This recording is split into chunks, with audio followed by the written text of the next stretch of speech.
the ordinary differential equations. So differential equations are always like relations between between unknown functions and their derivatives.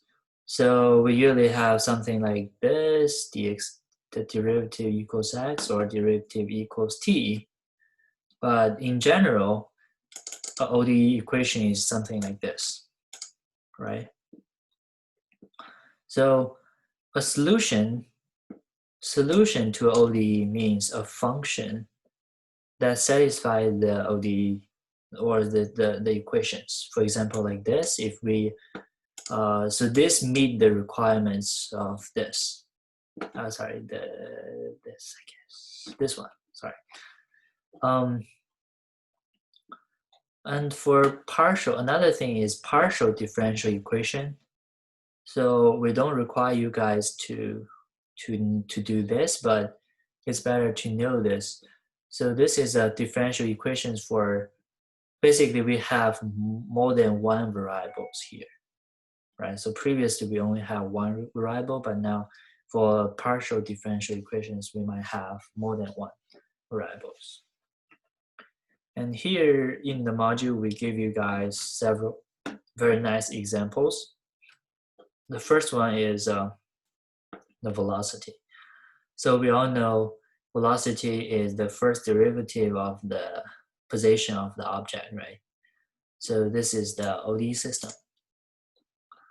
And how do we solve it? So like, because this is like the very the most simple simple case for an ODE system. So we don't actually need a solver. But basically for this example, we have to understand that if you want to solve this one, you have to give an initial condition. That's very important, right? So for the second example is like the projective motion example from Newton's law, Newton's second law, right? So here F equals force equals acceleration multiply the mass. Okay, yeah, and here we go on. So I think this one is a better example for me to explain. So cooling cup of coffee example, right? So like in the previous examples, we can find the exact solutions to all the equations. So that means we were able to write down the explicit formula, or we call it closed form solution for the functions. But it's usually possible. Actually, it's very often and very useful to find these numerical solutions. By numerical solutions, we are talking about some equations not so easy to solve by a closed form solution. And for example, for this one, so we consider the question of how quickly does a cup of coffee cool off, right? So here we define capital T as the temperature of our coffee in Fahrenheit as a function of time. And dA is a constant here. And K is a constant that depends on the properties of the cup, right? So basically, different cups cools like in different decay. Decays, I mean, it's a different factor. So this is the formula.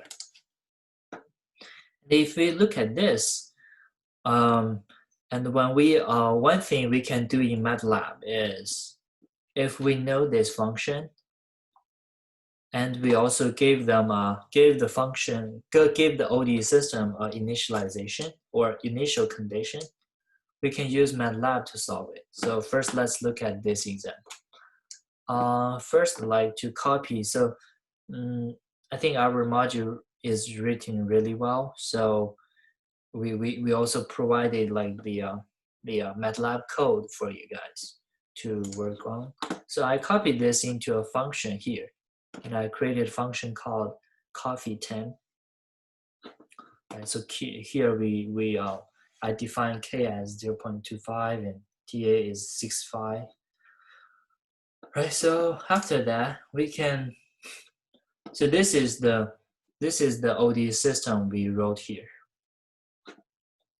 And after that, we can call this ODE solver in our command window.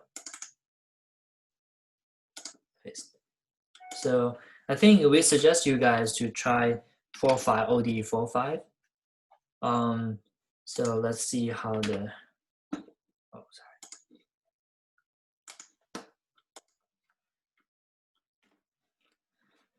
So this is the result if we solve this ODE system, right? So let's look at what's called in the command window here.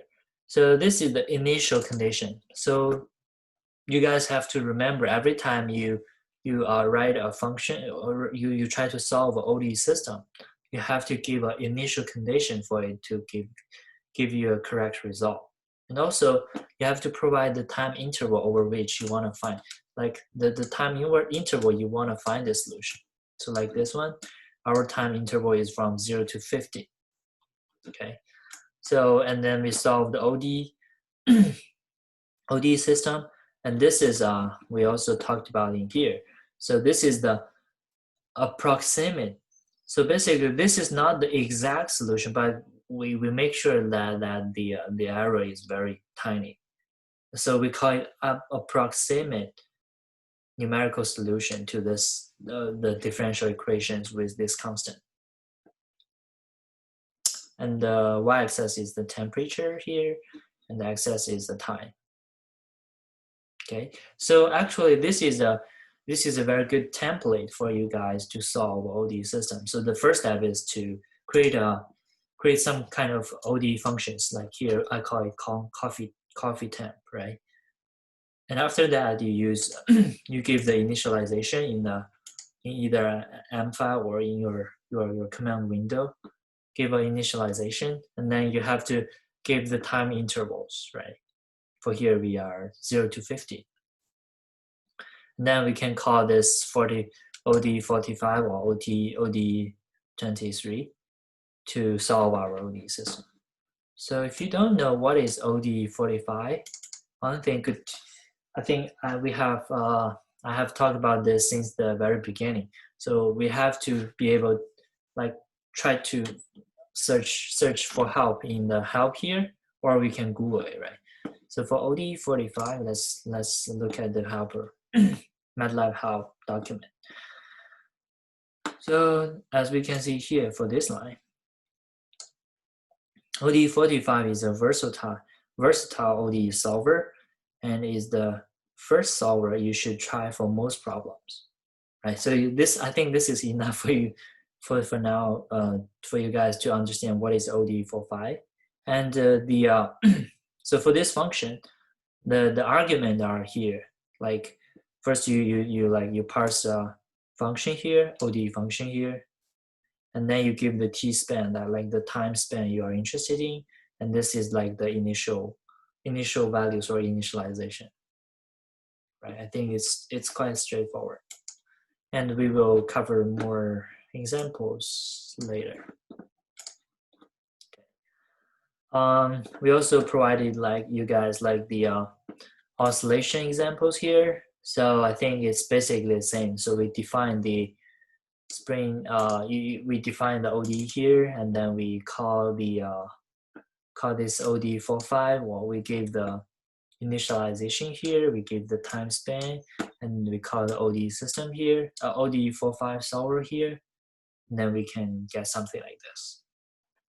Okay. Yeah, so let's move on, and on.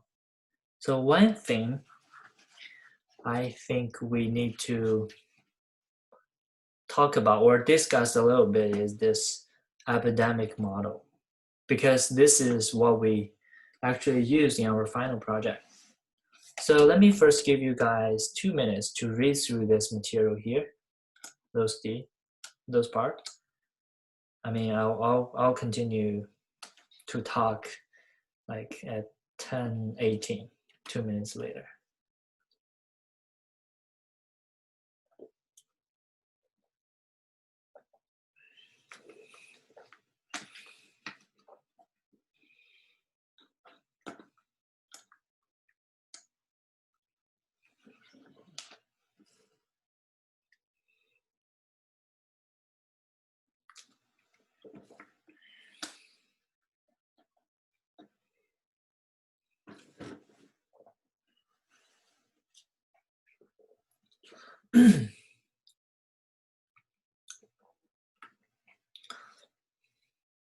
Also, thanks Andrew for the clarification for the second order, to convert the second order into two first orders, right?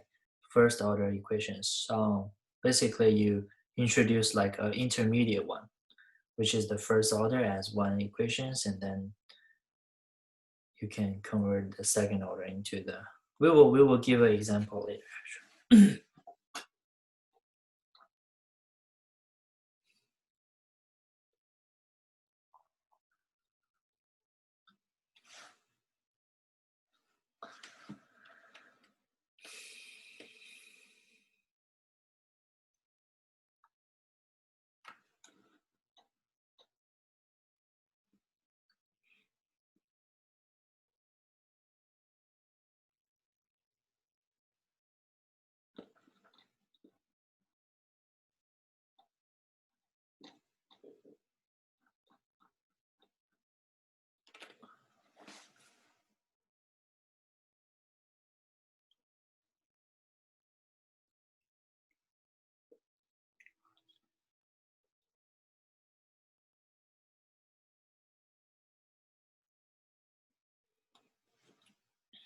Okay, so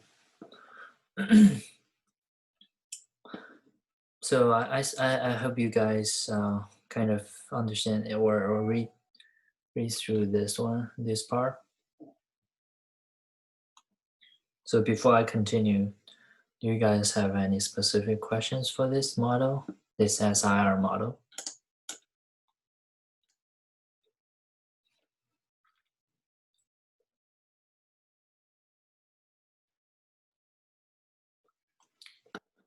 Cool. Seems we have no questions. Okay. Good. So this epidemic model is called SIR model. And basically it divides the whole population into three groups. So SIR is short for those three words. S is susceptible, I is infectious, and R is recover. Right. So of course the total top population equals to the sum of those three parts. And the progress is like this. So first, let's take an example of this COVID-19, right? So at the beginning, maybe like, I mean, a lot of people are susceptible, or even like everyone might be susceptible to this disease. I don't know. And there is a proportion that this susceptible group can be converted into this infectious. So this is called infectious rate or contact rate, right? If someone contact with a COVID-19 confirmed case, maybe he will convert it into a infectious one, right? That's why we and then after getting infectious, there is a rate to recover, right? But this is not 100%. It's very unfortunately we still don't exactly know how to deal with the disease now. So that's why we can. So this is like a very straightforward one model, right? So susceptible can change to infectious by the rate of this contact rate, and gamma is the ratio of recover from this infectious to this recovery. So in reality, so for here we can see like beta and gamma are like two constant. but in reality, this is usually not a constant, right? So if we, let's say, have some interventions like lockdown or work from home and social distancing and wear masks, then this beta typically decreases, right? So if you don't have any uh, measure, like many intervention, then this beta might be a constant. But now, like we are trying to stop the disease, so we take some measurement, take some methods to make this beta smaller, and also for this gamma, right? So this gamma is also not a constant, like because at the beginning we might not understand this disease really well, so this gamma could be very low because we don't know how to help the patients, right? But now maybe as we have seen more and more confirmed cases, we might have some experience like how we even though we don't know how to like we don't have a medicine or a cure like to cure the patient, but we might have some guesses about like how to better help the patients, right? So this gamma is also should also be a time varying factor in reality. But for here, we just consider it as a constant. And I think in our final project, we consider it as a time varying function. So just for for you guys to understand why this beta and gamma are changing over time. So we have this function, right? And we kind of understand what's going on here, and then we convert it to three differential equations here. So the first equation on line 19 is the changing rate of the susceptible disease is proportional to this beta and psi, right? So actually, this is kind of related to the definition of this beta actually, or the definition of how this model works. And the changing rate of this infection rates is like infectious group is, so we have this many incoming new confirmed cases, and we have some people like this recover, right? So if we minus this part from minus the recovered part from the confirmed cases, then we get the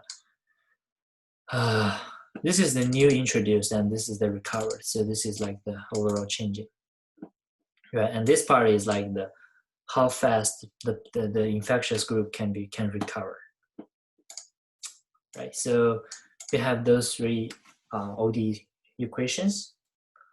And similar to the previous like coffee example, we if you want to solve it using Matlab, we also define this function into we first define this OD system into a function here. Like for now, we consider beta and gamma to be a constant, a global constant. And of course, you have to define what is beta and gamma.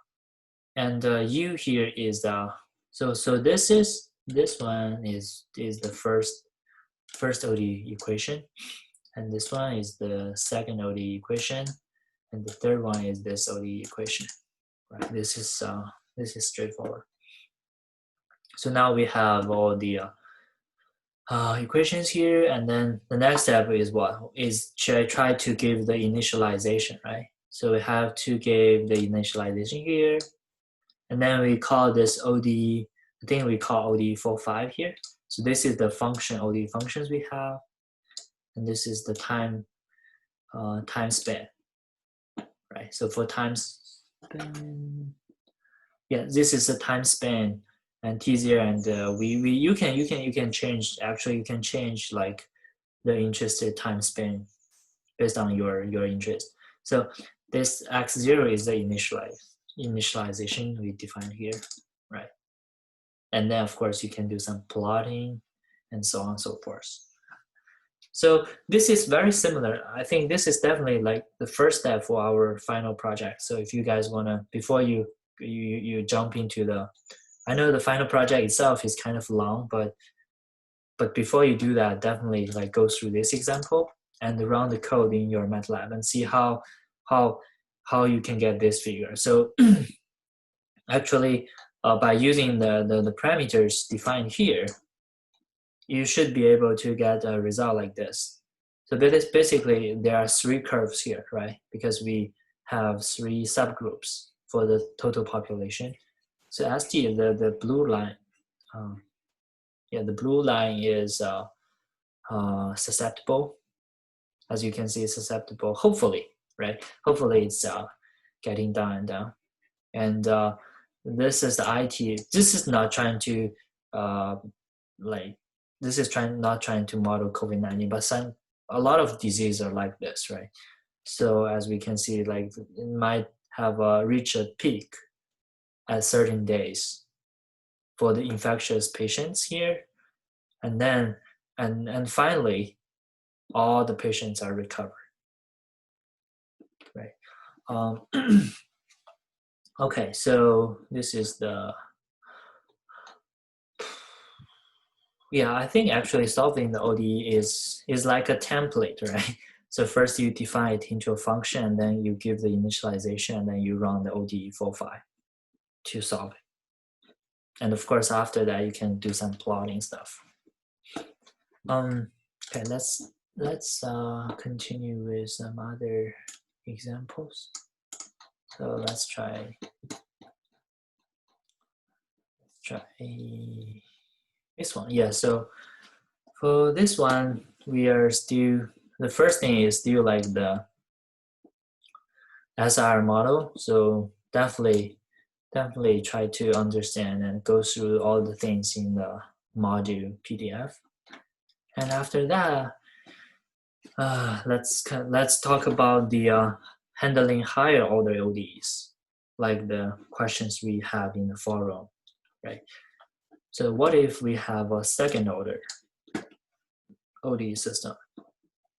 So here we said, fortunately, we can always convert this second order ODE systems into a system of first order ODEs. And let's see how we do it. Right? So for example, for this mass spring system example, we consider a mass attached to a spring with spring constant K and on a frictionless surface. So this is like an ideal assumption. So in that case, the system is defined by the second order ODE equation, right? Because the second order of the position is the acceleration. So now we have this second order equation. Let's see how to convert it into a convert higher order ODEs into first order, right? So here, X is the position, first order is velocity, and second order is acceleration. So instead of calculating the acceleration like directly by this formula, we can introduce an intermediate or the first order of this X of position, right? Which is the velocity. So this is like a temporary variable here, right? So in that case, because second order, like 2 is between 0 and 1. So if you I mean second order could be transferred into like those first orders by introducing this first order variable here, right? And in that case, the acceleration could be written as this, and the velocity is the first derivative, first order of this position, and the acceleration, which is the first order of this velocity, could be written as this. So in this way, we write the second order or even higher order into several first derivative of velocity, first derivative. Okay, so now we so basically we change this to this. This is how I think this is very similar to the discussion in our group chat. Okay, so after we have those first order ODEs, we can we can implement into Matlab, right? So for here, we give you the code. So we have like 2 ODE equations here, and where is my example one? So my example one is here, right? So this is the first ODE system with ODE equation, and this is the second ODE equation. And I have like a global M and K. Right? So after I define that, after I define this ODE equations, I can give those. I have to give the spring coefficient and the mass here, right? Otherwise, the numerical solution, we can't do that. And also we give the initialization here, and we give the integration interval, which is the time span here, right? So let's see how the result looks like.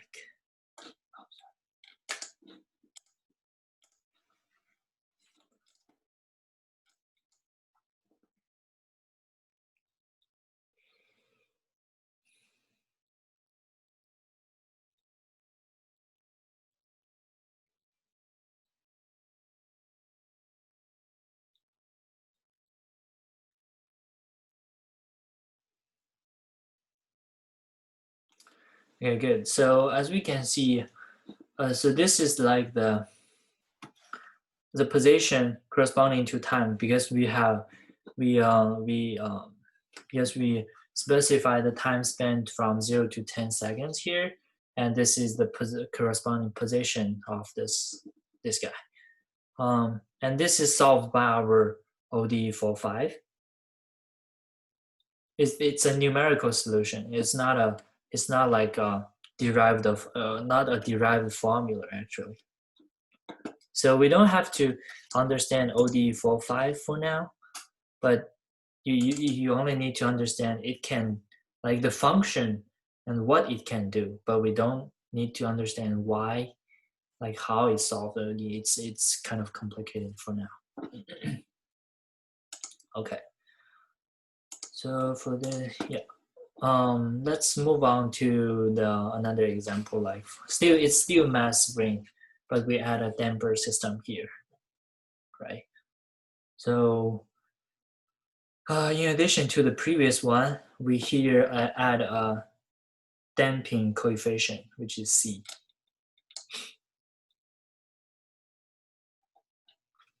So in this case, we let's see how our ODE system changes. So of course we introduce a new C here, right? Because we have a new C here. And then, so because the velocity is always, this formula shouldn't change, right? We just changed the acceleration actually. So we didn't change anything for the first formula, but we have to add an additional term for this acceleration, right? Because we have another term here for this force. And after we define this mass spring damper ODE equation systems, then we can similarly we can give this coefficient, we can give the mass, we can give the time initial position, and we can give the okay, so this is the velocity, initial position, the initial velocity, right?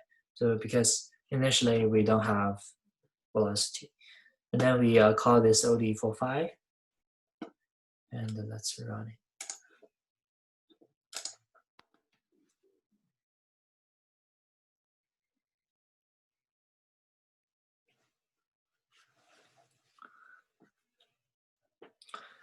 So as you can see, compared with the previous one, this like the absolute value of this position is decaying, right? Because we introduce like a factor of C, which is the damping coefficient. So that could hamper the,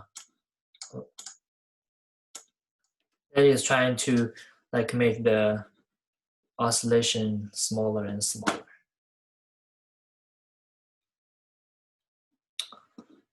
Okay, I think, yeah, I hope you guys like those examples. I think that's all for today.